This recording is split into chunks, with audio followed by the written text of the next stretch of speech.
ومين اللي راح اتفق مع الالتراس بتاع الاهلي والزمالك؟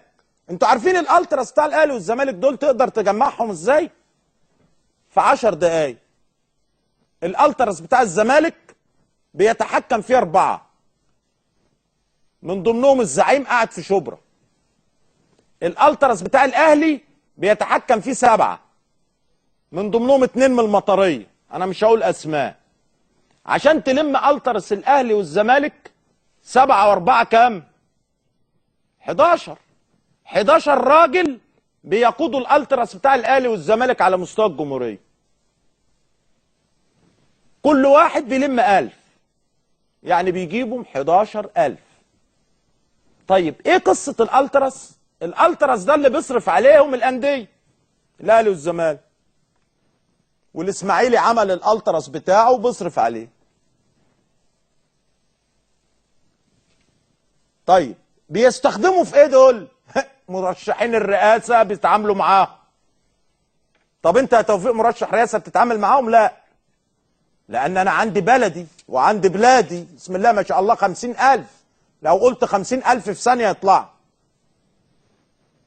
مش عايز حد. انما الجماعه اللي كل واحد عنده شقه في مصر ولا بتاع، عايز ناس. الالتراس دول بيروحوا الماتشات ببلاش، لان الواحد بيصرف له في الماتش 100 جنيه. طيب هم مين؟ هم شباب طلبه في الجامعه، متخرجين ما لهمش شغل، واخدين بكالوريوسات ودبلومات وقاعدين على القهاوي. سليم؟ وما لهمش شغل. طيب ذنب مين؟ ذنب حسني مبارك وفرقته اللي دمرت البلد وسابت الناس دي من غير شغل. هي دي الحقيقة. اهو شباب مضحوك عليه، لا هو لاقي شغلانه يشتغلها، ولا لاقي مصاريف يصرفها، ولا لاقي حاجه. والبلد دخلها 300 مليون جنيه. الجيش العراقي تبخر ازاي الجيش العراقي؟ ما حدش سأل نفسه الجيش العراقي تبخر ازاي؟ امريكا دفعت فلوس في العراق وحلت الجيش العراقي. اللي بتعمله امريكا النهارده بتدفع فلوس علشان تبوظ الدنيا. ويطلع اوباما يبعت انذار من اوباما لمصر باحترام الاتفاقيات الدولية الخاصة بالسفارات والبعثات الدبلوماسية، وبيقول انذار اوباما. تجهيز، كل ده تجهيز. لو احنا فاكرين ايام حسني مبارك والثورة، ما كانش اوباما عارف يقول ايه في الموضوع ده.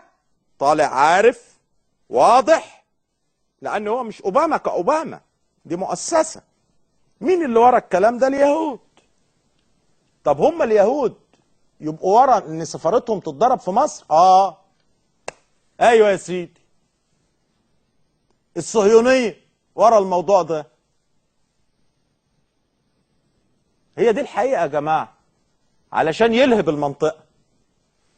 طيب في ناس، ما انا قلت لكم استخدام اطماع الغير. استخدموا اطماع تركيا، طردت السفير، قال لك كويس قوي، سوريا بتطرد تركيا بتطرد السفير علشان تهيج الاوضاع في مصر. سيبهم يدخلوا، احنا مستفيدين. تركيا بتطرد السفير وبتعمل زعيمة وهي بتضرب حدود العراق، هي وإيران. طب فسروا لي، إيران والعراق عمالين إيران وتركيا بالطيران بتاعهم عمالين يرقعوا في الحدود العراقية. هم العراقيين دول مش مسلمين برضو ولا أنا غلطان؟ الله، بتضرب لي المسلمين في العراق وتعمل لي زعيم وتطرد لي السفير الإسرائيلي بعد سنة من أحداث السفينة. إيه الموضوع؟ الموضوع حرام حرام حرام حرام عليكم، حرام عليكم مصر يا أبناء مصر. مش اللي خرجوا في المظاهرات، لا، اللي قاعدين في البيوت السلبيين. أنا ما عدتش هتكلم، دي آخر حلقة، لأن أنا سبب كرهي في الموضوع الناس اللي قاعدين في البيوت، قاعدين لهمش دعوة بحاجة. كل اللي فالحين فيه يقول لك احنا خايفين على البلد. طب يا اخويا خايف على البلد وانت قاعد في بيتك؟ طب ما هو بيتك هيحتال. يعني المفروض تطلع تقول، يبقى صوتك عالي. اللي كان موجود امبارح في ميدان التحرير كام واحد؟ مليون؟ 2 مليون؟ طبعا ما فيش كلام من ده. اللي كان موجود في ميدان التحرير لا يتعدى 25,000، وكل اللي عمل القصة دي 25,000. طب وبقية ال 85 مليون فين؟ اضرب ال 25,000 في 4، ادي 100,000. وال 85 مليون، واحد هيقول لي اصل التيارات الاسلاميه والجماعات الاسلاميه ما شاركتش. التيارات الاسلاميه والجماعات الاسلاميه ما شاركتش لانها عارفه اللي هيحصل، واللي هيحصل الهدف منه ان هم يقولوا شفتم احنا بعيد اهو، وهم دول الجماعه الليبراليين واللي بيقولوا الديمقراطيه هم اللي هيبوظوا البلد. طب اقول لكم على سر، هناك تنسيق بين الاخوان المسلمين والجماعات الاسلاميه وتركيا والحزب التركي الذي يحكم لطرد السفير من اجل احراج القائمين على امر البلاد في مصر. يلا يا عم، ادي الحقيقه بقى. تنسيق واضح ما بين الاتجاهات الاسلاميه في مصر بقياده جماعه الاخوان المسلمين وما بين الحكومه التركيه لطرد السفير من اجل احراج المجلس العسكري والجيش المصري والحكومه المصريه علشان يلعبوهم، وفي نفس الوقت ما ينزلوش الميدان. شغل على كل واحد بيستخدم ادوات لمصلحته. مصلحه البلد فين؟ تغرق البلد باللي فيها. كل واحد عايز يقعد على الكرسي. الله يخرب بيت الكرسي، على يخرب بيت اللي عمل الكرسي. نروح نشوف اللي حصل في مصر اليوم ونرجع تاني.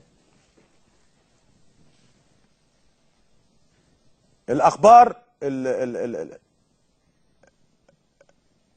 طيب يعني الاخ عماد، مش عارف انت مش جاهز ليه يا استاذ عماد؟ يعني ادي الوضع. كله بيشتغل لحساب نفسه، كله شغال لحساب نفسه، والبلد اتملت فلوس. الهدف من الفلوس دي يعملوا في البلد زي ما اتعمل في العراق، لان امريكا ما قدرتش تدخل العراق الا لما دفعت فلوس. سيناريو. انا قلت الكلام ده بقالي شهور.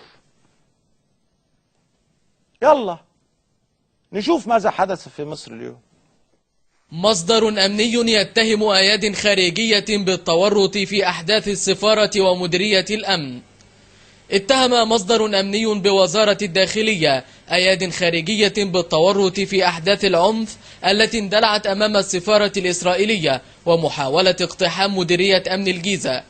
وكانت وزارة الداخلية قد أعلنت حالة الاستنفار الأمني بجميع أقسام الشرطة بالقاهرة الكبرى نتيجة تطور الأحداث الجارية التي شهدتها البلاد من إشعال النيران في أحد المباني التابعة لوزارة الداخلية ومحاولة اقتحام مديرية أمن الجيزة. عودة الهدوء أمام السفارة الإسرائيلية وانتشار تشكيلات للجيش أمامها. ساد هدوء حذر في المنطقة المحيطة بمقر السفارة الإسرائيلية بعد انسحاب جميع عناصر الأمن المركزي وانتشار فرق تابعة للقوات المسلحة التي قامت بإعادة فتح الطرق من شارع مراد وكوبري الجامعة وشارع النيل، وأعادت حركة المرور إلى حالتها الطبيعية. من جهة أخرى، ذكر مصدر أمني أنه تم تحطيم وإحراق 57 سيارة تابعة للشرطة والأهالي في أحداث الأمس، منها 4 لوري و15 سيارة بوكس تابعين للشرطة والباقي سيارات أهالي. الجيش يلقي القبض على 161 من البلطجية وحائز الأسلحة النارية. ألقت القوات المشتركة من القوات المسلحة والشرطة المدنية في عدد من المحافظات القبض على 161 فردا من البلطجية والخارجين عن القانون